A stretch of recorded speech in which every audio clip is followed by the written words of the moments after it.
33805.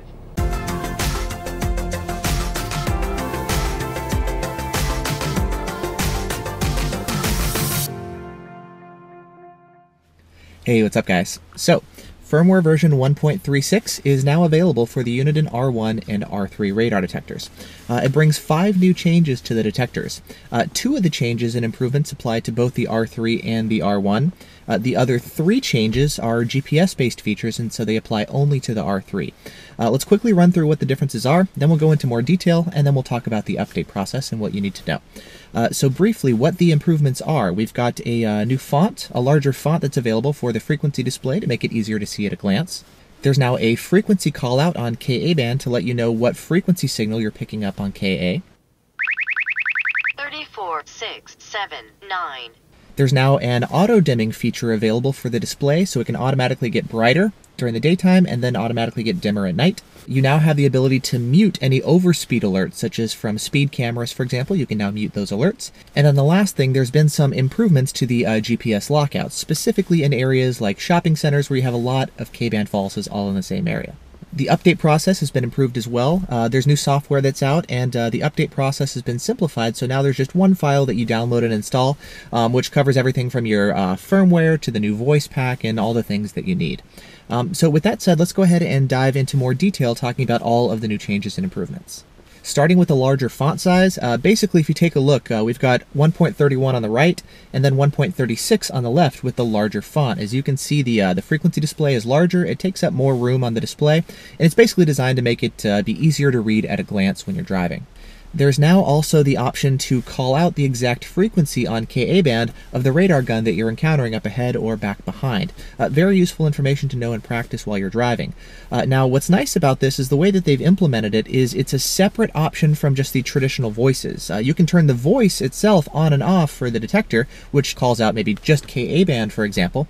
And then there's a separate option for Ka band if you want to turn on the frequency announcements, if you want to know exactly what frequency the radar gun is. 33806, 34679, 35517. Now it's nice because they've separated them. You can mix and match if you want just the voices or just the frequency display or a frequency announcement or both. So you've got control over that. Ka band 33805. They've also set it up in a way where when you pick up this signal, it's going to alert normally initially for just a quick second or two, and then it'll call out the frequency, and then it resumes alerting. This way you get a good read initially on the strength and intensity of the signal, then it gives you the frequency, and then it resumes alerting normally. 33805. When this firmware came out with beta testing, it was initially just giving us the frequency and then giving us the audio alert. And one of the changes that we requested and that Uniden actually made was the signal will now actually alert first initially and then give you the frequency if you have that feature enabled, and then it resumes alerting normally. So kind of a cool change as far as behind the scenes stuff. Next, there's now an automatic display brightness adjustment that's available here in the detector. This feature is only available for the R3 because it is a GPS, well, time-based feature is how it works. There's no ambient light sensor, so it's not actually measuring the brightness of what's going on in the car around you. You're basically programming in times for sunrise and sunset effectively, and when you want it to go brighter and when you want it to go darker. Now, in order to access the setting in the menu, you're actually going to want to go and access the new auto option. You can see right there. So there's an auto brightness option, and once you do that, then you'll be able to go into the menu and access the feature. It doesn't actually show up until you do this. Once you go into the menu, you'll see there's an option here for the auto dim settings. We'll go into that, and so the first thing is going to be the option to adjust what time does it get bright, so kind of sunrise essentially. And you can see we've got, well, let's go back, a couple different options, everything from 5:30 in the morning to 7:30 in the morning, and it just kind of loops through and you select what time that you want.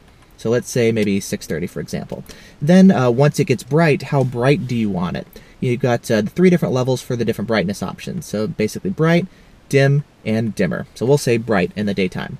The next one is going to be our dim time. So let's say sunset. What time do you want the detector to go dark? We've got a couple options all the way from 5 p.m. all the way up to 8 p.m. in 15-minute increments, as you can see, like this. Goes up to 8 and then loops back to 5. If sunrise and sunset changes throughout the year, it does here, higher latitudes, you can just go in and adjust it accordingly. So let's say 6 p.m., whatever. And then for the dim level, you've got actually some more options for how dark you want it to be. So bright, dim, dimmer, and then you can also run it in dark mode or with the display off altogether if you like. So we've got a couple more options here for the dim level. So that's how the auto dim setting works. And again, because it's a time-based thing, which it's figuring out the time via GPS, that's why it's an R3 setting, because the R3 is the one that has the GPS. Speaking of R3 settings, the next one is going to be the overspeed alert. So kind of one annoyance that it had before is, if you detect a radar signal, for example, you can always just press the mute button on the front of the detector to silence it, right? Well, there was kind of an issue where if you encounter overspeed alerts, such as a speed camera up ahead if you're driving too fast or whatever the case is, if you're getting a warning about a speed camera up ahead and you press the mute button, it doesn't actually mute that alert. And so with the new firmware update, they basically just fixed that bug, and so you can now mute overspeed alerts for speed cameras, which is really nice. And then finally, the last thing has to do with GPS lockouts. So let's say you're in an area like a shopping center where maybe you have a whole ton of automatic door openers and you have a whole lot of signals that you need to lock out, right? Well, before you could actually lock out up to 5 K-band signals within a certain radius, kind of the lockout radius, right? If you have more signals, different frequency signals, the detector will not actually let you lock out more than 5 signals. So basically what they've done now is they've bumped it up to a maximum of 8 signals per kind of GPS radius to basically help in areas where it's very high density, you have a lot of K-band false alerts, so you're going to be able to lock out all of them. So kind of a minor thing, but for those of you guys who have a lot of K-band falses, you're in a shopping center, for example, and you're not necessarily always depending on Quiet Ride to handle it, you want the lockouts to do it, they've just improved the lockouts to be able to lock out more false alerts all in the same area. And then of course if you drive, a little bit down the road, other side of the parking lot or whatever, you're in a different GPS location, that will kind of put you outside the radius. But coming back to if you have a lot of signals all in one area, that's really what it's designed to help you filter out. Now, for those of you guys who are ready to upgrade, I'll put the link in the video description to where you can go and download it. If you need a USB cable, I'll put a link down there for that as well. Now, the update software. There is new update software that's available. As I mentioned at the beginning of the video, it's designed to simplify the update process. So basically, you plug in the detector, you have the new software, you need to update if you're running the older version. Install the newest version of the software. It'll automatically recognize your detector, and you can press a button in case it doesn't. Then you're going to load in the .bin file. And that's basically going to contain your firmware updates, the new voice packs for the KA frequencies and all that kind of stuff. And then you can just press the, download the update button at the bottom, and it'll go ahead and update your detector. It takes a couple minutes or so. Just go ahead and let it update, and then when it's done, you're set there. One thing to keep in mind is Uniden recommends it, and I'd recommend it too. Once you finish with the firmware update, go ahead and do a factory reset of your detector. Basically, if you just go into the settings, there's an option here to do a factory reset. You're going to want to do that.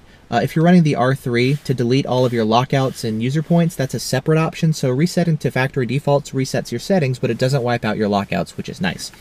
We've come across some issues in beta testing. It might have been a fluke, but one or two of us saw that there were some issues with the Quiet Ride that wasn't quite working right until we did the factory reset, and that actually resolved the issue. For those of us who saw that. So you don't necessarily need to do it, but Uniden recommends it, and from what we saw in beta testing, I think it would be a good idea. So if you want, just kind of run through these settings beforehand and just make a mental note of all the different settings that you choose, and then do a factory reset, and then go in and reprogram your detector and update to the latest settings. If you need any help as far as reviewing what the different settings and options mean, I've got videos for that, and I also have information on my website. I'll link you to that down in the video description as well.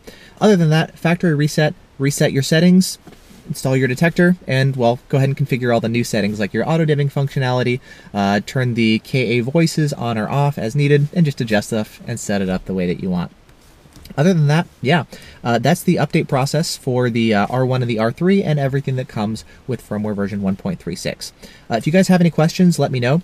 I'm also going to link you guys down in the video description to the full discussion on RDF. This firmware update was actually released early on the forums, and so people have had a chance to play around with it, discuss it, ask questions, that kind of stuff. So there's already going to be a lot of discussion you'll find on the forums, so link in the video description to all the discussion regarding 1.36 for both the R1 and the R3. And then, of course, if you still need to purchase the detectors, I'll have links for that in the video description down there, too. So, cool. Thanks so much for watching. I hope you guys have found this helpful. Again, let me know if you have any questions, and I'll see you guys in the next video.